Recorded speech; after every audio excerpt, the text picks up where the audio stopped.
Paper 1 is around the corner.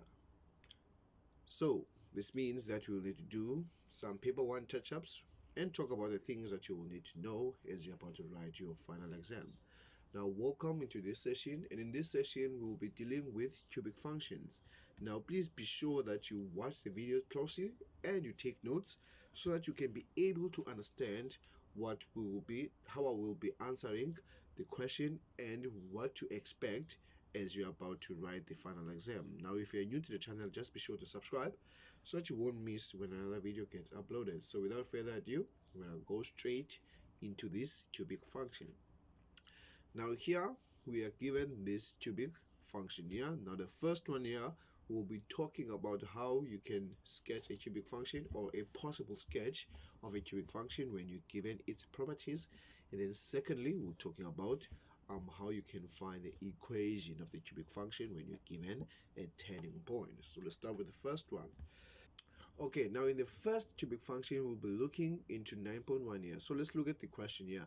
The question says, given g of x is equals to ax cubed plus bx plus c, where a is not equal to 0, has the following properties. Now the first property is saying f prime at x is greater than 0 if x is less than minus 3, or if x is greater than 3. Then again they're saying f prime at x is less than 0 if x is between minus 3 and 3. Then the third property, f prime at minus 3 is the same as f prime at 3, and they are all equals to 0. And lastly, f at 0, it is greater than 0. Alright, so now here basically what we're going to do here, we're going to write this property and explain what it means, and then you're going to sketch the graph there. Okay, now here the first property, what did they say here? The first property, they're saying f prime x, it is greater than 0. So what does it mean when we're talking about a graph that has an f prime x greater than 0? So first of all, I want to talk about greater than 0. So what does greater than 0 mean? So greater than 0, it means something that is positive, right? Something that is positive. Now the question here, they're saying, basically in this property, they're saying the derivative, it is positive, right? The derivative is positive when x is less than 3, or you can say when x is at the left of minus 3, sorry, or when x is at the right of 3, right? Okay, now let's look at the second one. Now the second one, they're saying that f prime at x is less than 0. So again, same thing here, less than 0. So what does less than 0 mean?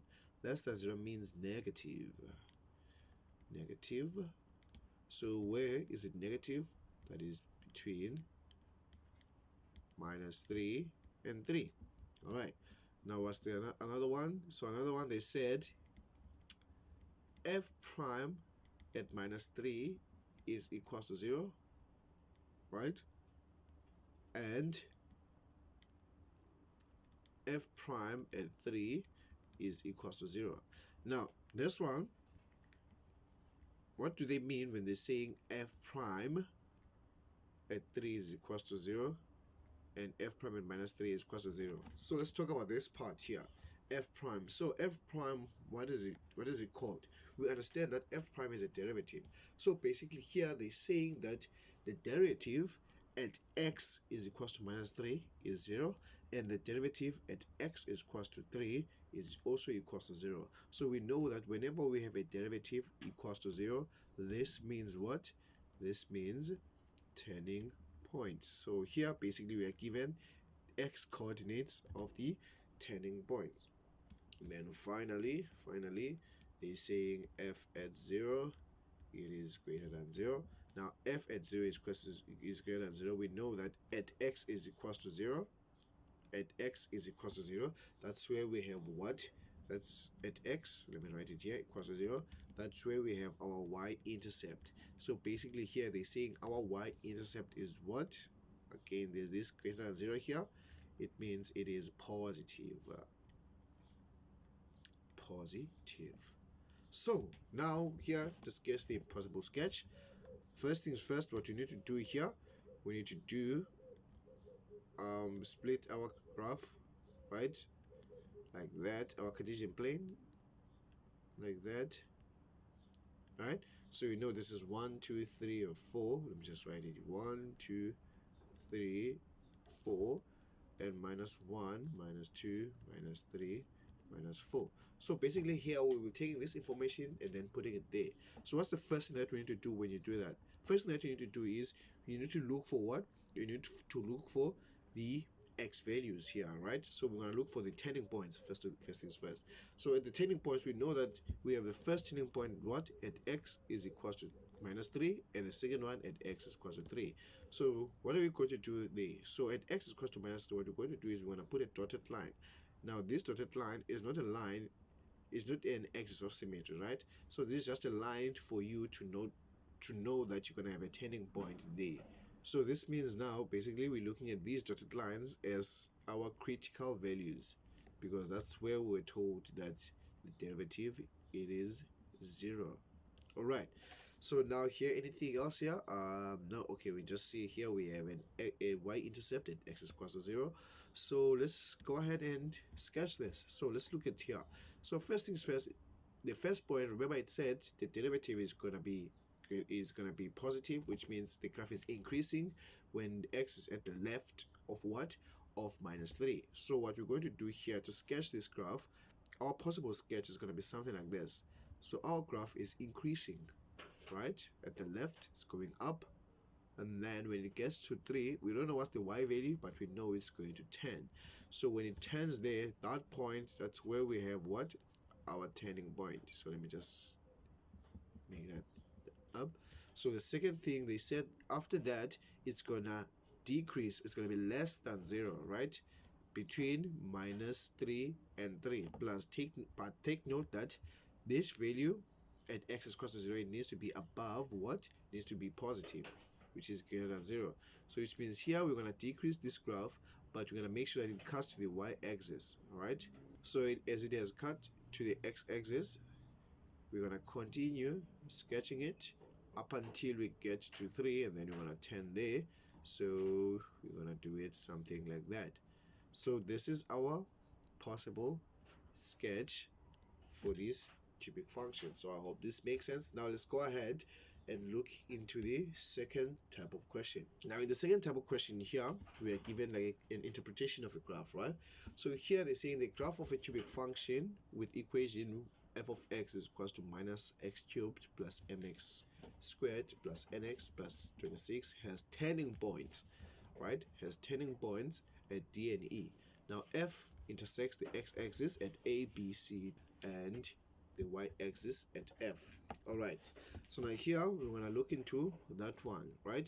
So here in this type of a cubic function here, we need to be careful of what you're given also. So here, what is it that we're given? Here we know that f of x. Let me first write this.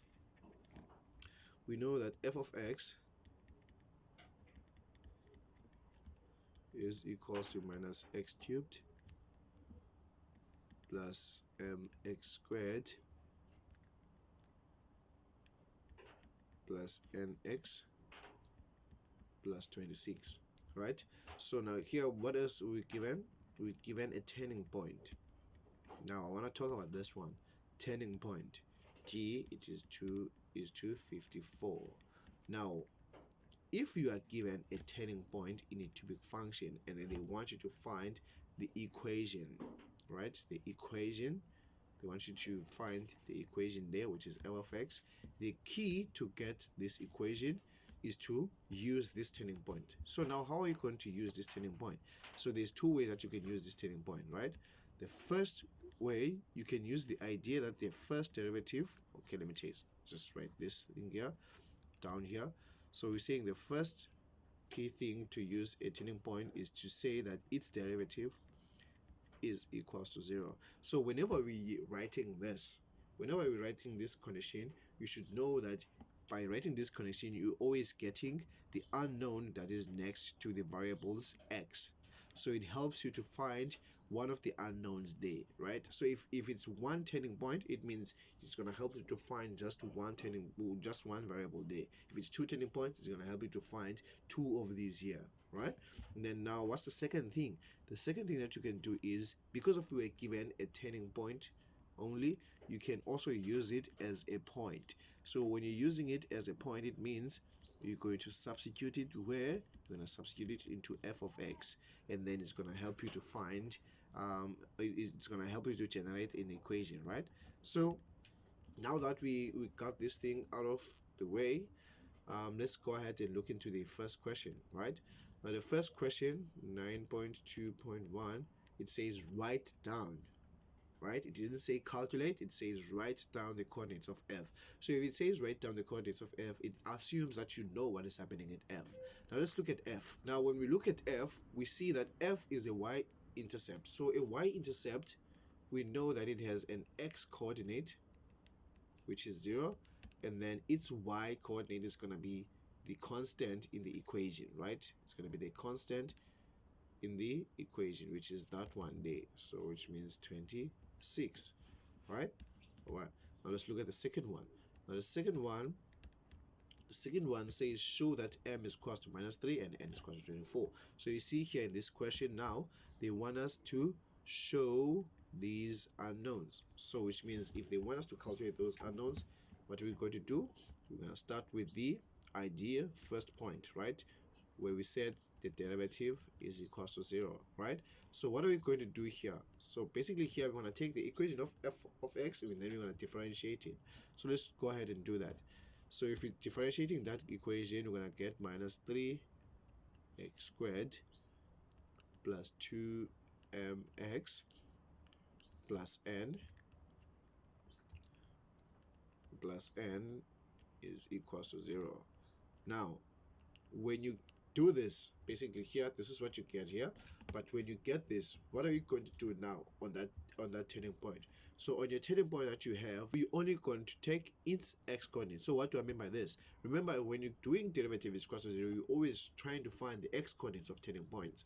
And then here we know that the x coordinate of turning point now, it is 2. Hence now what we're going to do here is, after we have found the derivative, you need to substitute that x coordinate of the turning point so that it can generate you an equation.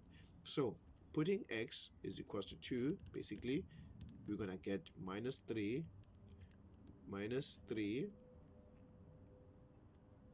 into 2 squared plus 2m into 2 plus n equals to 0. So this gives us an equation -12 plus 4m plus n equals to 0. Now do you see here what we just generated here is an equation, so we're going to call that equation 1. So now that we have used that and we only have one turning point, we're going to look into the next point. So the next point that we said we're going to do is, we said we're going to use D as a point now, right? So if we're using D as a point, it means now we're going to substitute this point where on F. We just write it here on F. So let's go ahead and do that. So what is f? Remember, f is y is equals to minus x cubed plus mx squared plus nx plus 26. So let's go ahead and substitute that. So as we're substituting there, all right, now as we're substituting there, we're going to have 54 equals to minus 2 cubed plus m into 2 squared plus n into 2 plus 26. And then now this gives us what? This gives us 54 equals to minus 8 plus 4m plus 2n plus 26. Right, this 6. All right, and then we're going to take everything over, and then it's going to be 54 plus 8 minus 26 equals to 4m plus 2n. And then by doing this, we're going to get 36 on this side, and then on that side we're going to have 4m plus 2n, and then divide this by 2 everywhere, and then it gives us 18. This is equals to 2m plus n. Now do you see here we're getting a second equation? So now what are we going to do now with this second equation? So let me just go ahead and write these equations first. Remember, we have the first equation as minus 12 plus 4m plus 4m. Oh, what is happening now? Plus 4m. Alright, plus 4m plus n equals to 0. So that's my first equation. And then now my second equation, it is 18, which is equals to 2m plus n. Now we know how simultaneous equations work, which means here we're definitely going to generate a third equation. So the third equation, I'll say n equals to 18 minus 2m. Alright, so that's equation 3. And then now I'm going to sub equation 3 into equation 1. Alright, so when I do that, equation 1 is going to be minus 12 plus 4m plus, now we're substituting, 18 minus 2m equals to 0. So this is what we substituted here. Remember it was n, so now we substituted the value for n. Now this then means now here we're going to have 2m plus 6 equals to 0, and then 2m is equals to minus 6, and then divided by 2, m becomes minus 3. Do you see how m comes out? And then now we need to find the second one, right? We need to find the second one, which means now we know that n, it is 18 minus 2m.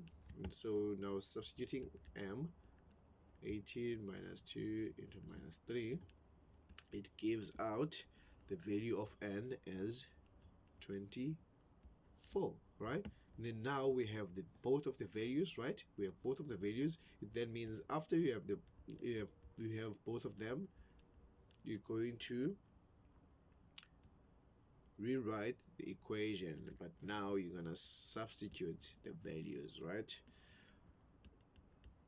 24x plus 26. I mean, now you do have the equation, right? So it means write it down so that you can answer other questions. Okay, why am I sitting? Okay. Alright, so hope that makes sense. Let's go ahead and look into the second one. Now the second one says let's calculate the coordinates of E. Now to calculate the coordinates of E, 9.2.3, we know our equation now, right? F of x is equals to minus x cubed minus 3x squared plus 24x plus 26. So now we know that E is what? Is a turning point. So you're going to do the same thing. F prime x equals to 0. So this then means now minus 3x squared minus 6x plus 24 equals to 0. Divided by minus 3 minus 3 minus 3 minus 3. This means x squared plus 2x minus 8 equals to 0, right? So now let's go ahead and factorize that. So factorizing that, you're gonna get, first gonna be the x value, so let me put it xx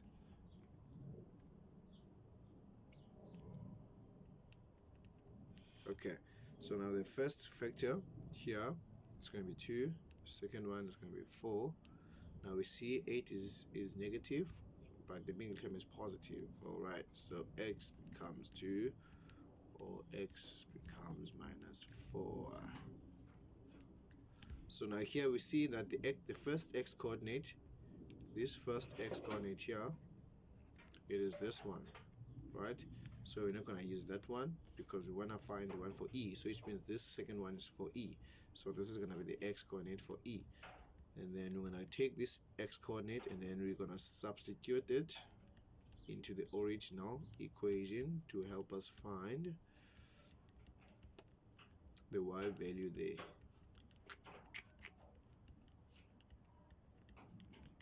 And then by doing this, you're going to get the y coordinate of e to be